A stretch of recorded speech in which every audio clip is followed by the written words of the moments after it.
these things going, right? I gotta keep rolling. I gotta keep rolling.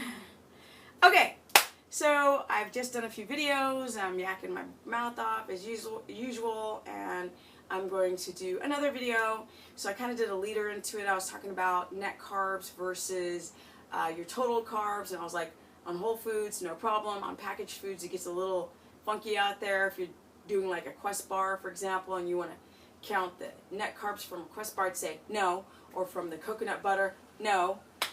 So here we go. Now, I should grab one more too. Oh, hold on. Hold on, you guys, because I've got more to show. You know, I'm just winging these mother suckers. I just turn on the old iPad and get it rolling. Okay, so in front of me over here, I've got a few packaged things that I wanted to talk about. Not just if the net carbs count in coconut milk, but just like, are these things okay? So coconut milk, yes. This is a can of coconut milk. Can you hear that? You can't hear any water in there, right? Because I've had it sitting in the back of my refrigerator, and what happens is the fats become more solid and it separates from the water, and a lot of the carbohydrates that I see on the back of this, so we have 2 grams of carbs, 1 gram of sugar per 1/4 cup. So that would kind of be too much, but then the fiber is obviously 0, so you're getting all the carbs by what it says, but also that 1/4 cup of 2 carbs is in the water. So let's get rid of the water, because even though 1/4 cup is quite a lot, I think it's 5 tablespoons, and who's going to eat that much? And people tend to make shakes out of the coconut milk, they make smoothies, they make ice cream, and it tastes really good. I mean, really good. You put some vanilla bean up in there. Let me show you what the vanilla bean looks like, because a lot of you guys, when I'm like, don't use vanilla extract, there's alcohol in it, and even in the powder there's often alcohol. Check this out. Hold on. Or there's maltodextrin. Let's get the vanilla bean. You know, God, you know I'm winging it. Tra-la-la. Okay, here we go. We got some vanilla bean up in this biatch. Okay, so here we go. I just said that, didn't I? Alright, so this is some vanilla bean. And I love this stuff. Check this out, right? This is vanilla bean. So the smell is to die for. It's fantabulosity. Alright, so these are vanilla beans.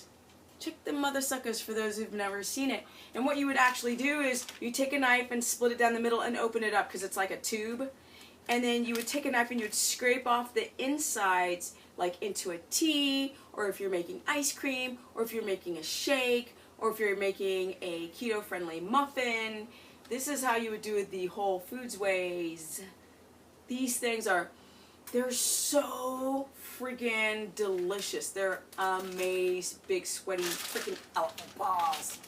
Alright, so onward to the next thingy.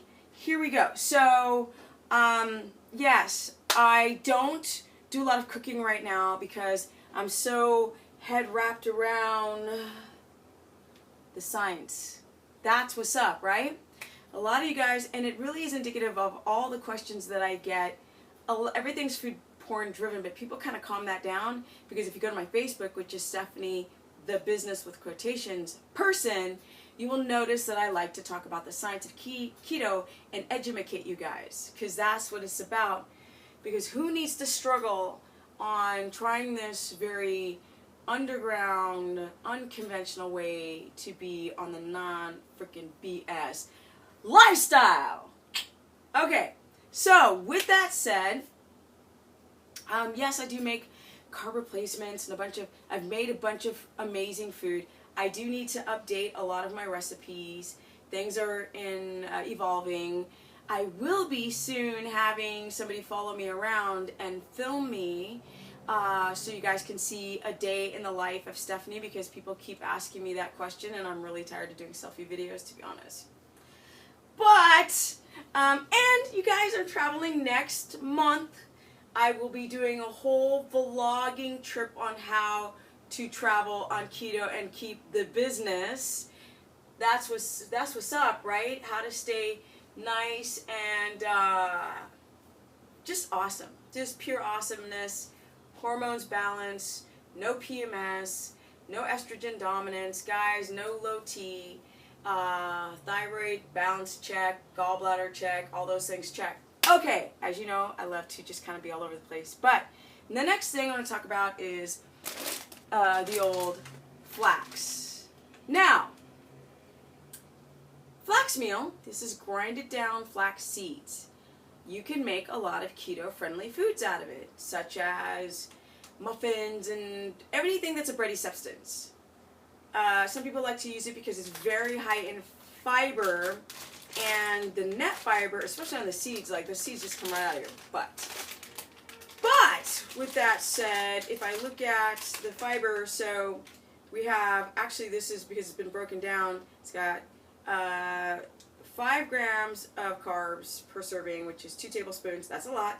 But then we have 4 grams of fiber and 1 of soluble fiber, 3 of insoluble fiber.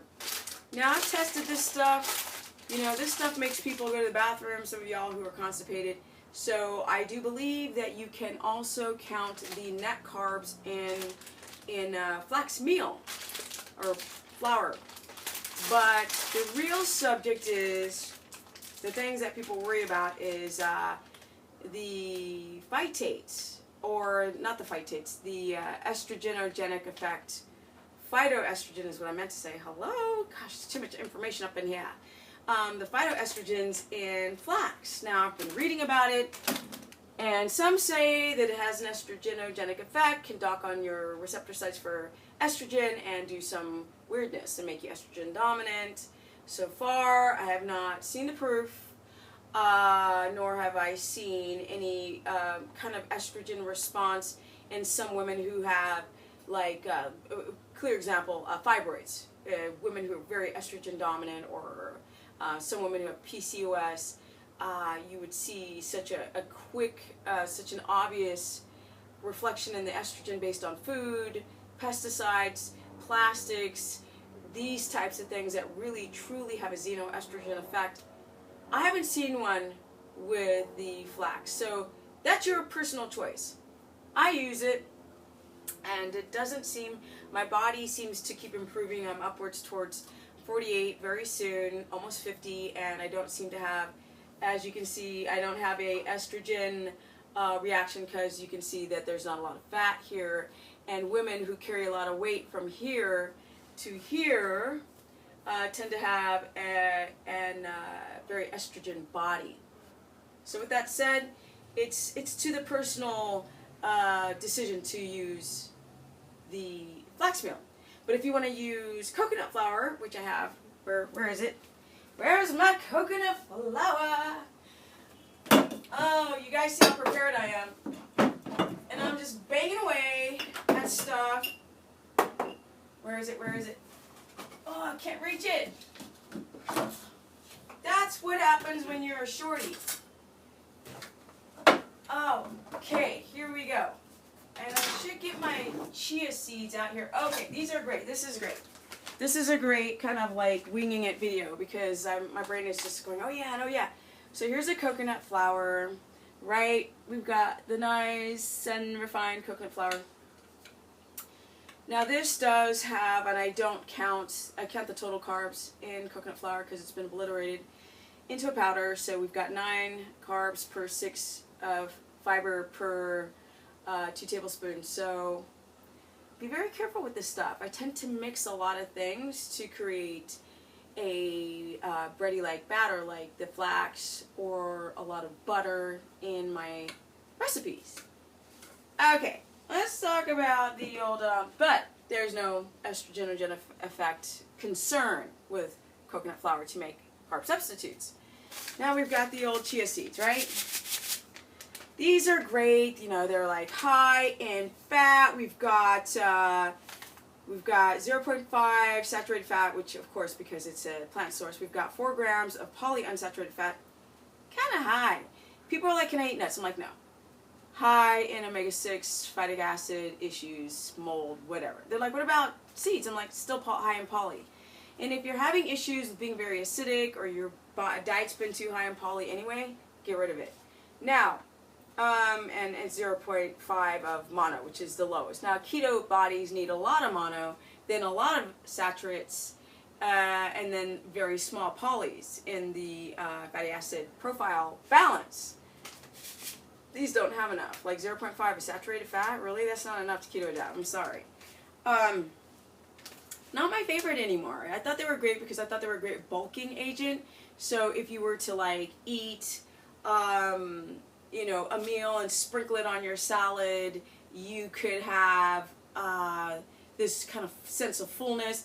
And please stop using psyllium husk in your baked foods to feel full, because that stuff scratches your colon, yo. It's a problem. Get rid of it. Hey guys. Okay, so chia seeds have another problem besides having a lot of poly. These mother suckers, unfortunately, they have 7 carbs. 7 carbs with 6 grams of fiber. The problem is, people that I'm coaching, and I've coached a lot of people now, they're having estrogenic effects. Estrogen. All the words get scrambled in my mind. They have a glucose, a insulinogenic effect, a glucose response on chia seeds. So if you really are starting off trying to do the ketogenic diet, I suggest not to jump towards the chia right away, or sunflower seeds, or almond butter, peanut butter, all that stuff. Get rid of it. Yes. Okay. Next. And as the Swedish say, nästa. Vad ska jag prata om? All right. Let's talk about avocados. I love me some alien eggs, right? These are the bomb ditty. I love me some alien eggs. And the reason why I love them is because they're high in mono, which the keto body loves. They are high. And listen to me well. They are high in monos. Well, I just said that. But they're high in antioxidants. Bloop! They're very, very high in antioxidants. These mother suckers, you can like rub them on your skin. You could just eat them as a snack. You can make like chocolate pudding out of them, which I don't suggest chocolate. I like to go and get the what? Hold on. The Ceylon Cinnamon, which is almost gone. I've got another package. So this is a Ceylon, which is really great. It's very medicinal. It works as an antimicrobial. It's supposed to help lower blood glucose, but so does prickly pear. But I digress. So we've got the Ceylon, which is a powder. Smells so good. I actually use Ceylon as my chocolate replacement because you don't have the mycotoxins on it and the mold and the issues with caffeine. And it sort of has like slight chocolatey, cinnamony taste, but not strong like cassia, the normal cinnamon. You go like this and it burns your nose. But the avocados are great because even though they are high in carbohydrates, they're also high in fiber, and they are also high in what? Fat. And if they're high in fiber and fat, that means that the rate at which it hits your bloodstream is going to be very slow, so you don't have this crazy glucose response. I've had many diabetics who've been using their glucometers for years say that they don't have a blood sugar spike on avocados. So please stop counting the carbs and just the carbohydrates in avocados and enjoy, because these mother suckers are great for the keto body. Bloop. All right, next, what do we have? What do we got? What do we got? Okay, I think we have the last one, which might be the most important one in some aspects, not in all, is the old stevia. Now this is the stevia I use, and unfortunately this company called Kal, K-A-L in red, they started making this product with maltodextrin. Now this one does not have maltodextrin. It just has stevia from the stevia plant and has the extracts. So basically I'm good to go on this stuff. It's debittered, it has a nice sugary taste, although stevia is always going to be stronger, a lot stronger than sugar, so when you use it, Use it sparingly. But this is the this is an 8-ounce bottle I got from Amazon,